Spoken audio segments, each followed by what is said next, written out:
Hello, unlimited friends. It's Zara. I have a question today from Tracey. Tracey says we will be another 8 weeks in this family cocoon, and I would like to motivate myself to do something in this time that is perhaps a little difficult for me to do, but should it really be if I put my mind to it? Amazing question. And the reference there is to COVID-19 and the situation that's going on just now with Tracey being at home. So, before I get into sharing my perspective on this comment or question, let me introduce myself. For those of you who don't already know me, hi, I'm ZMAHOON from ZMAHOON.com.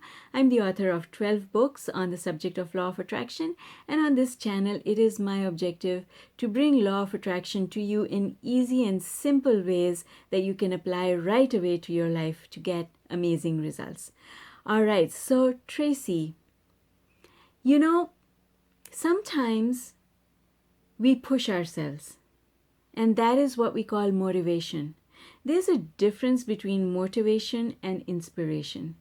Motivation comes from us pushing ourselves, and inspiration doesn't need a push.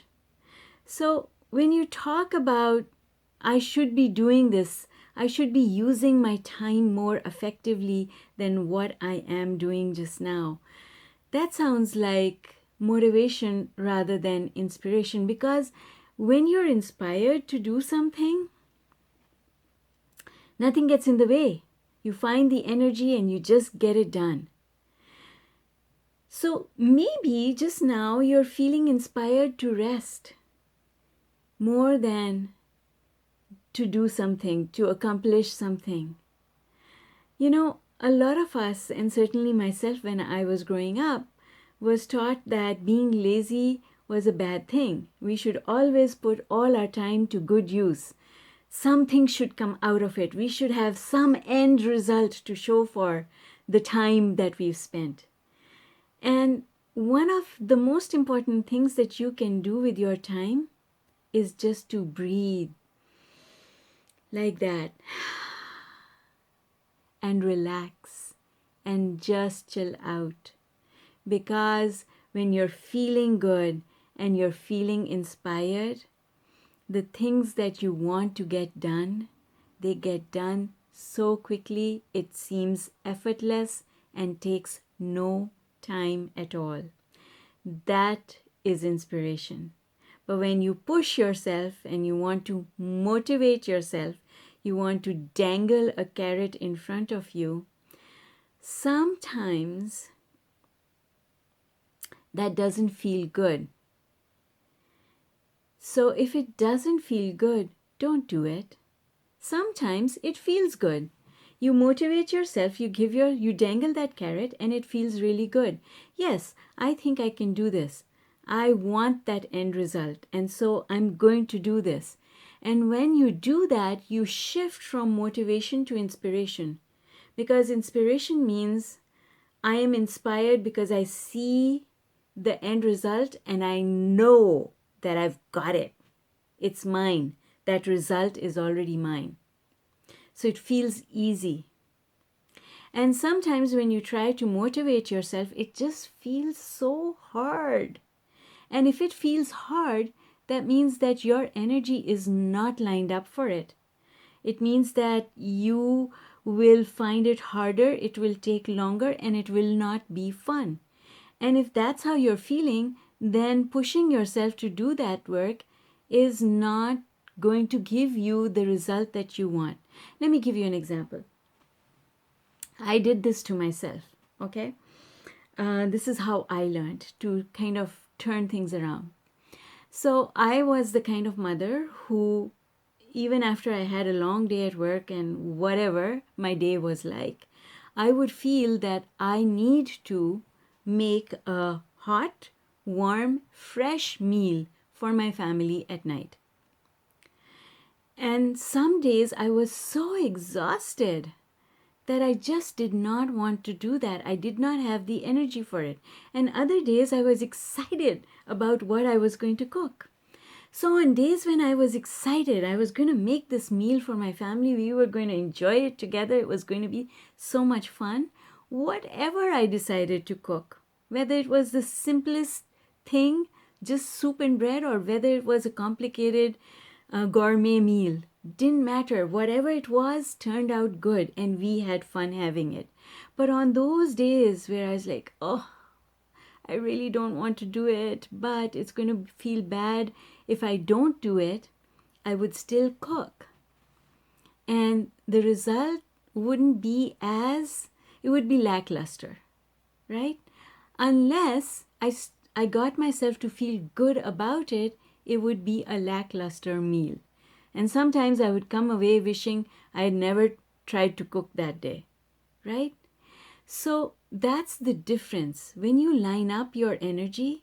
And some days when I was tired, I would still be able to line up my energy by saying, no, you know what? It's going to feel worse if I don't do it. And that's the key.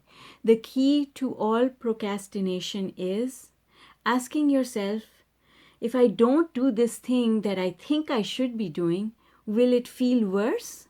Or does it feel better not to do it? So when the answer comes, if you don't cook, it's going to feel worse because you're going to feel like a bad mother. And I would much rather not feel like a bad mother than anything else in the world. So to me, even if I made a lackluster meal, was a better alternative than feeling like a bad mother. Right? So this is how only you can decide, because only you are privy to your feelings. Other people, it's very easy for other people to stand aside, look at you and say, oh, that's wrong and you shouldn't be behaving that way, or you shouldn't be doing that, or you should be doing that. What do you think you're doing? You're wasting so much time. But only you know whether you are wasting time or you are using time really well by allowing yourself to rejuvenate. Because one person who allows their energy to rejuvenate is way more effective than a person who is depleted and has nothing to give. So I hope that is useful to you, and I hope that it answers your question. So in the end, what I want to say to you, Tracey, is don't try and motivate yourself. Try to be inspired. And if you are going to motivate yourself to do something, ask yourself, is it really worth it? Which alternative feels better? Shall I just take a rest? Or I will feel really bad if I don't clean my house, or something like that, right? What feels worse, being lazy or being a bad mother? Being lazy or being a bad wife? Being lazy, so to speak lazy, but really rejuvenating inside lazy, because I need to allow myself that time? Or a bad daughter, because I didn't do something that my parents think I should be doing? Or being a bad wife, because I didn't do something that my husband or my partner thought I should do? Which master are you going to obey? The master within you or the master outside you? That is the test. Sometimes when you don't obey the master outside, you feel even worse than if you obeyed the master inside. The master inside says, it would feel really good not to cook today. I just need a break. That's the master inside saying you need a rest. But then you think about it and you say, but it's going to feel so bad if I don't cook. I'll feel like a bad mother. And that is worse than feeling exhausted. Feeling like a bad mother is worse than feeling exhausted. So I think I'll be a good mother and be an exhausted person, right? That alternative wins. And you can use that framework for making any kind of decision about anything that you need to do. This is how I taught myself to start saying no to things when I thought that they would take too much energy from me and I would not be able to feel good later on.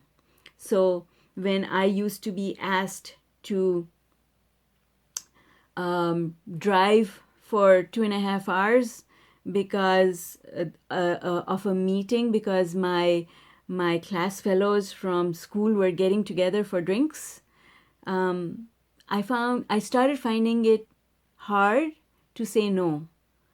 I would do the 2.5 hour drive and stay there only for an hour and then do another 2.5 drive back. And then I would be depleted of energy and next day wouldn't go well. I wouldn't be able to do so many other things that I really wanted to get done. So it became easy for me to start saying no. It became really easy to me to start saying no, because I would think about how I want to feel later, and the answer was clear. So I hope that this is helpful, and thank you for the question. Bring on more questions because I love answering questions. Reason is I don't have any questions of my own. I used to have a lot of questions for Abraham, but now I have Abraham, and so I don't have questions. I only have answers. Folks, give me a like and subscribe before you leave, and thank you again for joining me. I look forward to seeing you in my next video. Bye for now.